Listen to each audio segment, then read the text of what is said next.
Happy Father's Day to all fathers watching us tonight. Welcome to TV47 Weekend Edition. Tonight it is to the point. We have so much lined up for you, but first let's take a look at the stories making headlines tonight.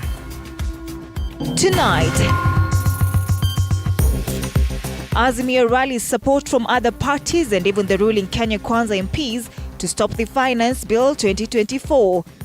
All that we are asking, Kenya ni yetu. Tusemezane. And we are off to the World Cup. Excitement and joy galore as the junior starlets hand Kenya its first ever qualification to the World Cup for soccer.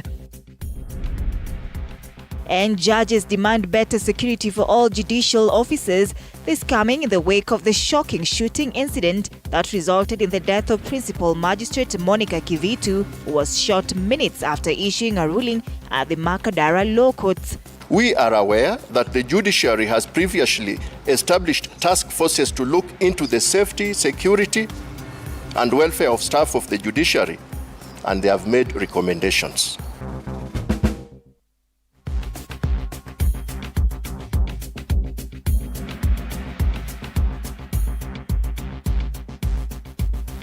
All right, welcome to this live broadcast. Catherine Simalo is our sign language interpreter tonight. My name is Odida. Let's get started. Now, judges are demanding better security for all judicial officers. This coming in the wake of the shocking shooting incident that resulted in the death of Principal Magistrate Monica Kivuti, who was shot minutes after issuing a ruling at the Makadara Law Courts.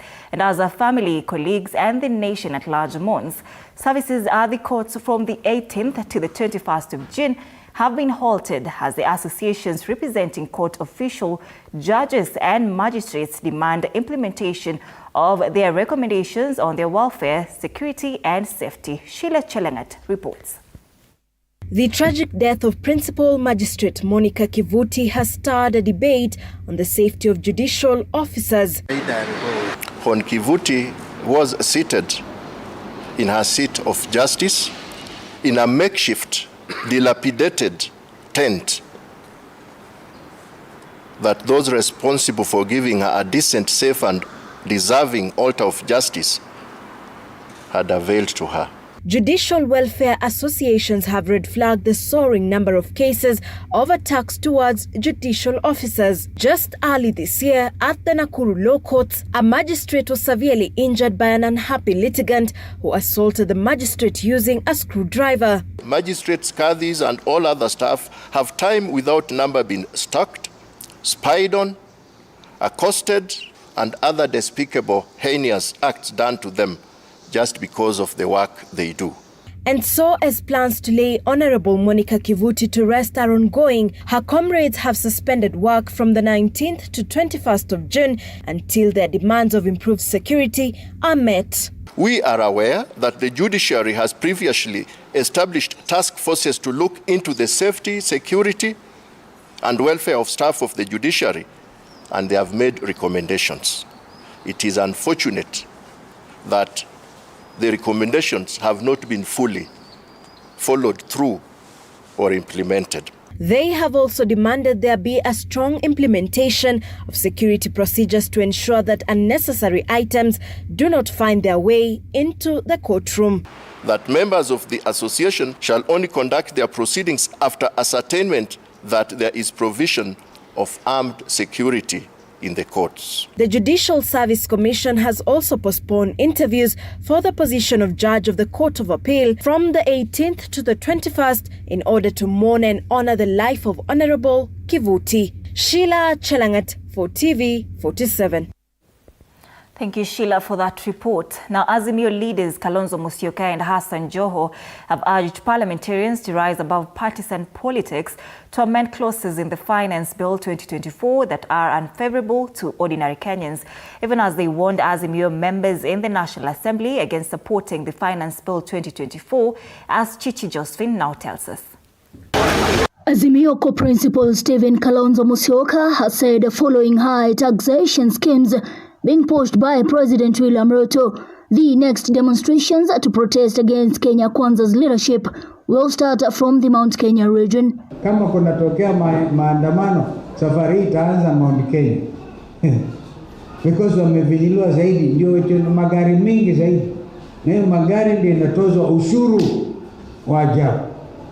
It's like almost now targeting the middle class. Speaking at TIC Church in Mwenge Town, Kalonzo has alleged that most UDA leaders are busy pocketing public funds to furnish their posh lifestyles, adding that as the official opposition coalition, the Azimio will not relent from fighting for the rights of Kenyans. Shida ambayo tuko nayo kwa Kenya hii ni Zakayo ambaye anatoza ushuru na badala ya kutumikia wananchi wanaweka mifuko yao, wanafanya maisha ya ajabu, wanajienjoy kila mahali. Wengine wananunua mahelikopter cash. At the same time, ODM Deputy Party Leader Hassan Ali Joho is now calling on UDA members of Parliament to put political differences aside and support their Azimio colleagues in voting no to the proposed Finance Bill 2024, saying if the matter is left for ODM members of Parliament alone, it will have an easy sell on the floor. This one, as a representative of the people, you must listen to the voices of the people and go to Parliament and debate on behalf and for the interest of the people. It is not a political party issue. We have a position as a party, ODM. Sisi, we are vehemently going to oppose Sisi. But we know it very well. If we do it on our own, tunaweza tusipate the required numbers. Joho spoke at Masjid Kulthum in Mombasa after Eid al-Adha morning prayers, where he accused some elected leaders of contributing significantly to the sabotaging of the country's economy. And therefore we're calling upon the other leaders, just come to the table. Priority is to consider what your people are feeling and your people are saying. The former Mombasa governor said the government should facilitate the growth of businesses in the country through conducive policies and laws, reiterating that the Finance Bill 2024 is harmful to both the population and businesses in the country. The real issues today that we must discuss as a country is that there's a finance bill that is being discussed that is likely to close very many businesses in Kenya. Chichi, Josephine, TV47. Now, the friction within Kenya Kwanza persists with the public name calling and blame games despite several public and private interventions. The latest salvo from a group apparently allied against the deputy president led by Kiharu Member of Parliament Ndindi Nyoro, sending critical jibes at the DP during a church service in Ikolomani, Kakamega County. This has pinned its belief that the role playing out in public is but a reflection of a rift in a private between the head of state and his deputy. Mike Kagwongo with the details. The rift between President William Ruto's allies and those aligned to his deputy Rigathi Gachagua seems to go on unabated, as all factions remain keen to maintain dominance and strength.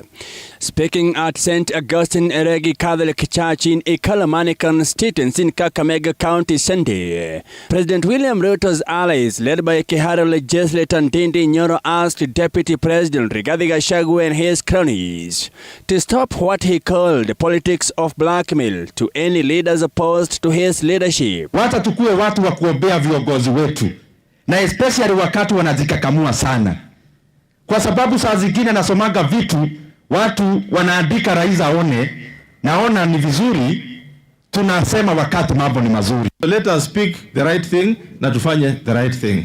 Tusigawanyishe Kenya kwa vipande mbili, kwamba wewe unatoka Western, huyu anatoka Mlimani. In what is seen as a direct affront to the DP, Nyoro, who doubles up as chair budget and appropriations committee, challenged political leaders to concentrate on providing services to the Kenyan people instead of engaging in politics that would further polarize the nation and exacerbate ethnic tensions. We are doing our best kutumikia nchi yetu ya Kenya, tukiongozwa na rais wetu. Wengi wetu tunalala ofisi tukifanya kazi ya serikali. Elsewhere in Kankunto, National Assembly Majority Leader Kimani Ichung'wah led a section of Kenya Kwanza leaders for a fundraising and prayer event which ultimately served as a unity call. Ichung'wah asserting that problems relating to personal politics, finances or other matters shouldn't be converted into collective problems. Don't hide behind the veil of your ethnic community or your region. If you have financial challenges also, don't make it a community affair. Deal with your financial challenges as personal challenges. Kanisa haina ukabila. Sisi tunatoa mwito. Na mimi nashukuru wabunge wamezungumzia jambo ya ukabila mpaka imepungua. Ukabila sasa imeshuka chini na shetani ameweza kuishinda, na tunasema shetani afanye namna gani? The leaders urged the political leaders to support the implementation of President William Ruto's bottom-up economic transformation agenda, which is geared towards economic turnaround and inclusive growth. While the leaders expressed disapproval of the Deputy President Rigathi Gachagwa's purported rants during his engagement in the Mount Kenya leadership dispute, they begged lawmakers and government employees to follow President Ruto's recent order for leaders to refrain from engaging in tribal and ethnic politics. When you're a leader, ukiusikia kuna kelele mahali, lazima utafute hao viongozi, uketi na wao chini. Wewe ni kiongozi, uambie hapa mnakosea, hapa mnafanya namna hii, hapa sasa unaongea na hasira kubwa na nguvu, ni kama unataka kuuma mtu. Boss, tulia, uwanja ni mdogo bwana. Hata na nyinyi wa Kristo muombe wale wanazidisha ukabila kwa mawazo yao na maoni yao, ili Mungu aweze kusaidia waongee chini ya Wakenya pasipo na ukabila. The leaders also urged the residents to always encourage peaceful coexistence, saying that it was past time for them to quit politicking and fulfill their electoral pledges. Mike Kagwango, TV47, Nairobi. Thank you, Mike. Now, a section of members of parliament from Western Kenya affiliated to President Ruto have shown their support for the 2024 finance bill and are now calling on other legislators to read and seek enough knowledge on the finance bill in order to avoid misleading the public on the already controversial bill. Mumias East Member of Parliament Peter Salasya has urged the members of parliament to consider Kenyans' opinions before making a decision on the bill. Tuko na kiongozi rais wetu William Ruto ambaye anaisikiza na kuheshimu sauti ya Wakenya. Mimi nataka niwahakikishie kwamba tayari kamati ya finance inashughulikia yale maoni yote ambao umetupatia, ambao pia mliwapatia, na pia tuko na uhakika wakati ile bill itakuja pale bunge tutaweza kuipiga msasa ipasavyo ili isiwe mzigo mgumu katika maisha ya Wakenya. Wewe unasema ati tuseme no. Sasa tukienda kwa hiyo report na tupate wameongelea mambo mazuri ya Western Kenya, sasa tena tuseme no. Mambo ya mikate ambayo mmeongelea, mambo ya gari ambayo mmeongelea, nina hakika wabunge wenu wamesikia na serikali inaweka masikio yake kwa ground na itawafanyia jinsi ambavyo nyinyi mnataka. Tuweke kazi mbele kwa sababu kazi ndio itaonekana. Ile pesa nasema tumeweka ya miwa iko. Hiyo ni pesa inakuja kwa wakulima. Kitu inaonekana. Let us also have a share of this national government. Wakisema tusipate hiyo share na sisi pia tutatoa ushuru, tutauliza basi tusipopata tusitoe ushuru. Na nchi haitasonga mbele. We must be one country, one united nation. Now, Yatia Secondary School in Baringo County is on the verge of closing for lack of food and water. It is reported that over 40 students left school after the severe food shortages. A neighboring primary school also faces acute water shortage, forcing learners to dig shallow wells in a nearby river based all under tight security. Wanji Sostin has filed the following report. A crisis is emerging in the North Rift. Schools in insecure areas of Baringo North are facing food shortages and lack of clean drinking water. We traveled to Ngaratuko Primary School under the protection of GSU officers. And this here is a snapshot of the odds they face. This well was destroyed and the school tanks that could have been used to harvest rainwater are missing. This school, which has a population of 57 since it was reopened, has adopted a new normal: classrooms during the day and bedrooms at night. And without a reliable source of water, the students are forced to dig shallow wells along the dry riverbed while armed soldiers keep vigil due to the fear of bandit attacks. Purity Rotich, a teacher at the Ngaratuko school, shares her experience of the 3 months since the school's reopening. Maji yenye tunatumia ni ya mto ambaye hata tukifika huko ni security bado ni mbaya. Tunaenda kufika watoto tunachimba maji, tunachimba mtaro chini, alafu tunachota maji. Hiyo maji hata sio ni ile maji colored na watoto wanakuja kunywa hivyo. Hapa ni changamoto. Watoto hawana hata majerikani ya kutoa naye maji. Kwanza tunaomba wazazi ile wachaje nyamebaka sababu shule ilichomwa na kila kitu. Vyombo majerikani ya shule ilichomwa, matangi zote ukiona kama zile zenye suko huko zimeharibika yote, imetobolewa na kila kitu imeharibika. So tumeanza 0 square 1. Asante kwa ushirika mmetupatia tangi moja tu. Lakini sasa bado tunaenda maji mtoni. In the classrooms, some of the students are taking care of their young siblings while their parents go work in the neighboring farms trying to rebuild their lives. Tunaambia tu serikali asije atuangalie kwa mambo ya chakula na hata manyumba yetu imepomolewa yote. Sisi hatuna manyumba saa hii, tunakaa tu shule sijui. Wakati shule ikisema muende nyumbani tusijui basi tunaenda wapi. 7 kilometers from Ngaratuko is Yatia Secondary School, and at the same time of our visit, the school had only 1 sack of maize and 8 sacks of 50 kg of rice that they received from the Red Cross organization. We had to resort for porridge that night, and then we end up sleeping. So I pity my students, but there was nothing to do. Without food, many children will go back home and then they'll go back to other activities which are not good. On his part, the Principal Secretary for the Ministry of Education in the country, Bilio Kipsang, during the inspection of government projects, affirmed that government will persistently fight the bandits in the region. Tuhakikishie kwamba security ya kila mtu ni ya muhimu. Kwa hivyo vile mwenzangu amesema na vile rais amefanya, sisi tutahakikisha watoto yetu hawajasumbuliwa wakienda shule.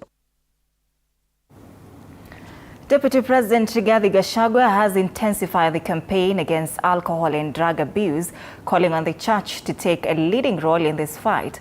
Now speaking today in Nakuru County during the consecration service of the new Anglican Church Bishop of Nakuru, that is Anthony Mwaura, DP Gachagua was accompanied by his wife, Pastor Dorcas Rigathi.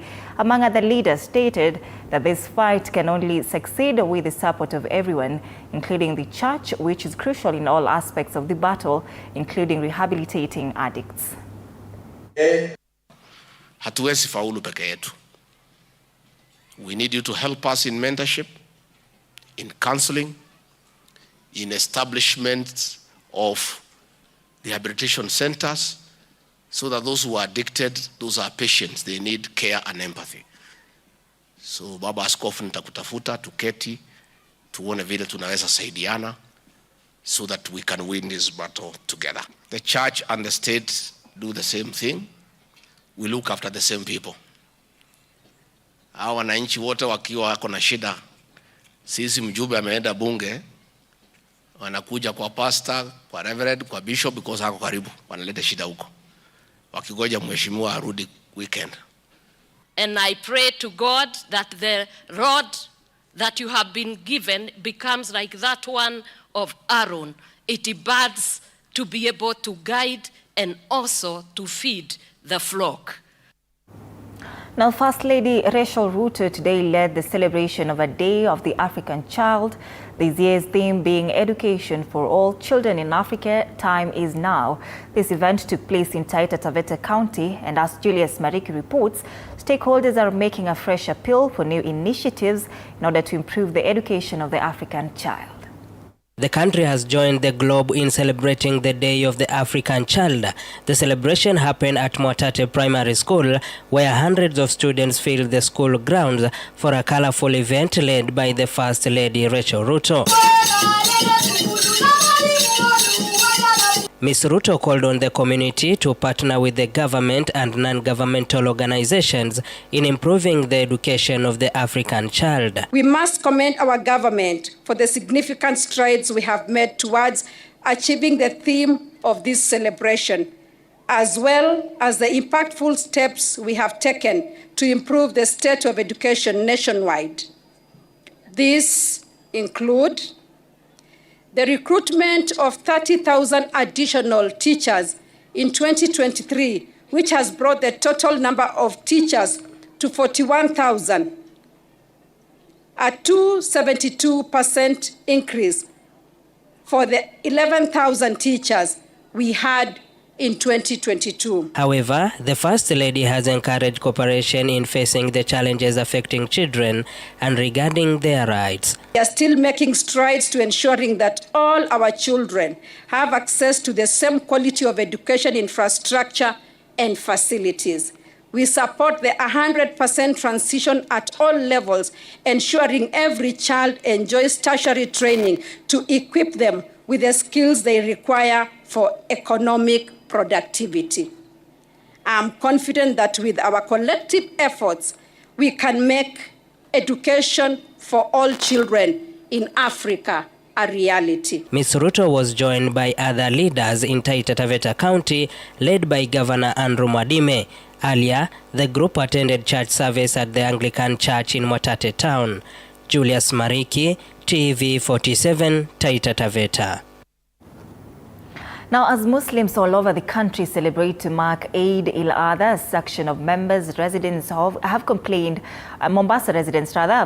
on the high cost of living that has left them unable to afford basic commodities during this year's celebrations. According to traders at Kikowani Market, the largest livestock market in Mombasa County, livestock prices have hiked, making their businesses difficult for both buyers and sellers. Elsewhere in Nairobi County, the County Governor Johnson Sakaja donated over 500 goats to Nairobi residents to mark the celebrations. Unlike the previous year's celebrations, this year's festival saw little celebrations, with many citing the high cost of living as the main reason.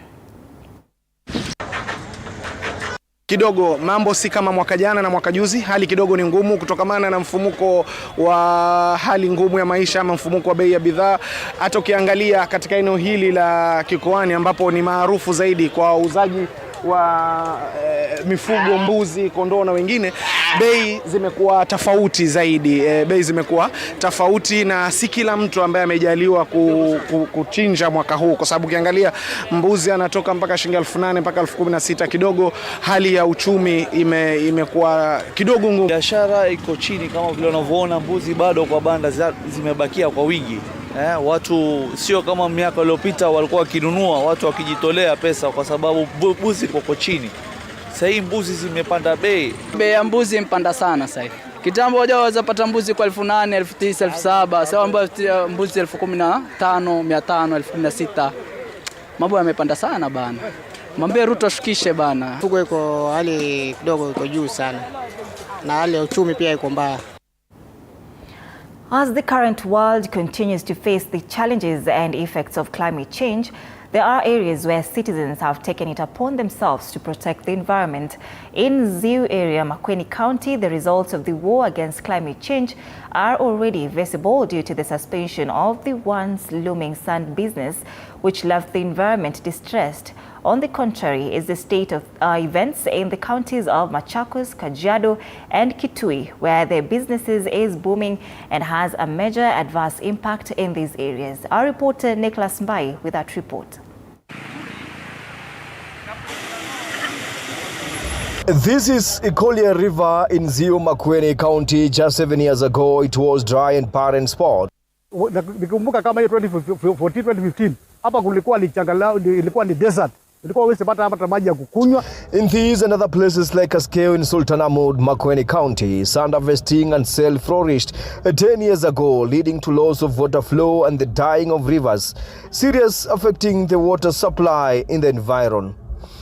For example, Ziu town had only one water point that served thousands of locals here after all water points dried up in the area as a result of sand harvesting. 07, wakati huu kwetu kulikuwa na shida ya maji sana kabisa. Kina mama hawakuwa wanatoshia mboga, sukuma tulikuwa na tunakula kitu kama iko chafu. Tukienda kwa hoteli hakuna kuoga migono.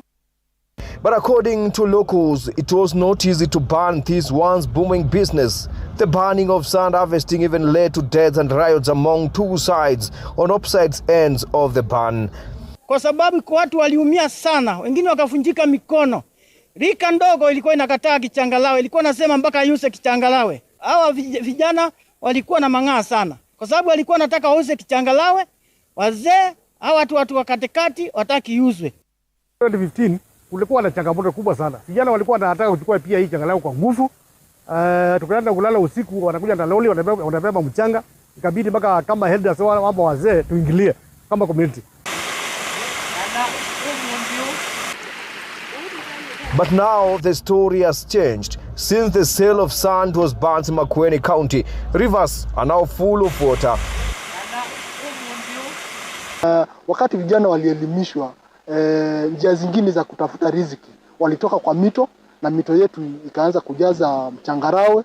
Saa hizi ukiangalia tuko na maji saa hizi wamama watembei kilomita mingi kutafuta maji yako kila mahali. Soko saa hii kila nyumba iko na maji ndani. Samani hatukuwa na maji. Hata lodging hatungeweza kupata watu wa kulala, lakini saa hii kwa sababu maji hiko, lodging wanabiashara wanang'ang'ana. In the counties of Machakos, Kitui and Kajiado, sand mining and sand trade is still a serious activities among locals, no matter the environmental harm.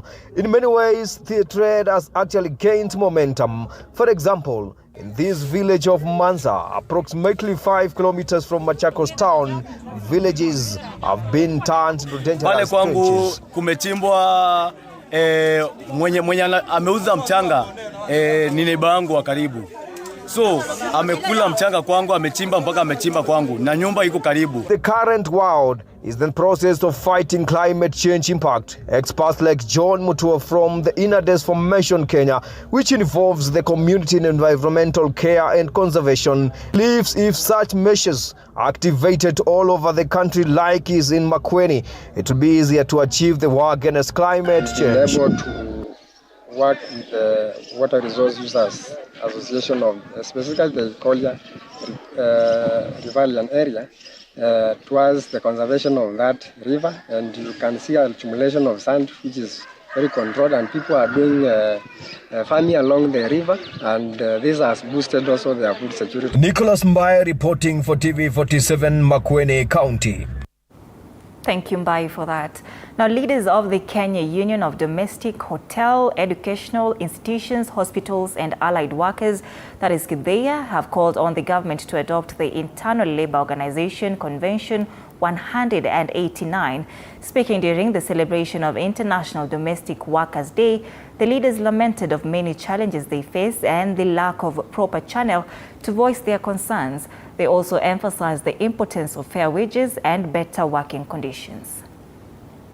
And this is just a clarion call to them to ensure that the place of domestic workers within the institution is one of the things that I know KTDA is going to follow up, ensuring that the flexible working hours are giving them a maternity cover that is more decent, and also ensuring that their places of work is more secured for them. We don't have things like leave, wage bill is low, so we want government to ratify C-189 so that we can have decent work in our places. We have a program where we engage also the communities so that they get to understand who domestic workers are and also get to appreciate the role that domestic workers are playing in households. Where we have an issue, because the problem we have is that as a union, we cannot just go and tell the employers because all what they do, they terminate their contract. Now, Cabinet Secretary of Agriculture Mithika Linturi has assured tea farmers across the country of free and fair elections, stating that the government has no intention of interfering with the election.